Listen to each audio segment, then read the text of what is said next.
നീലിയുടെ അതിമനോഹരമായ പ്രണയം. ആരും കാണാതെ എഴുത്തച്ഛന്റെ കുടിലിലേക്ക് വിദ്യ അഭ്യസിക്കാൻ വേണ്ടി പോകുന്ന ഇടവഴികളിൽ അവന് ഒരു നോക്ക് കാണാൻ പറ്റിയിരുന്നെങ്കിലും ഒരിക്കലും പ്രണയത്തിന്റെ ശാരീരിക അഭിനിവേശം എന്തെന്ന് നമ്മുടെ നീലി അറിഞ്ഞിരുന്നില്ല. തന്റെ മനസ്സിന്റെ ഉള്ളിൽ പൂത്തുലയുന്ന പ്രണയത്തിന്റെ ശാരീരിക അഭിനിവേശം ആദ്യമായി നീലി അറിയുന്നത് വിദ്യ അഭ്യസിച്ചു വരുന്ന വഴി മണത്തണ ഇല്ലത്തെ കുളത്തിൽ നിന്ന് കുളിക്കുമ്പോഴായിരുന്നു. തന്റെ ശരീരത്തെ ആദ്യമായി അത്യധികം ഗാഠമായി കെട്ടിപ്പുണർന്നത് ആ കുളത്തിലെ ജലമായിരുന്നു.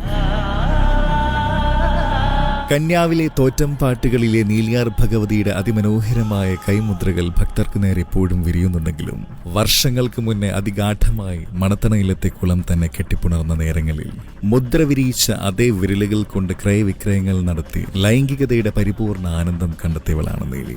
മരണത്തിന് ശേഷം വീണ്ടും അതേ കുളത്തിൽ പുനർജനിച്ച് എണ്ണയും താളിയും വേണോ എന്ന മധുരോധരമായ വാക്കുകൾ കൊണ്ട് നമ്പൂതിരിമാരെ ശാരീരിക അഭിനിവേശം നടത്തി കൊന്നുകളഞ്ഞതും തന്റെ ആയകാലത്ത് നഷ്ടപ്പെട്ടു പോയ പ്രണയത്തിൽ ഒരിക്കൽ പോലും വിരിയാത്ത ലൈംഗികതയ്ക്ക് വേണ്ടിയായിരുന്നു അത്രേ.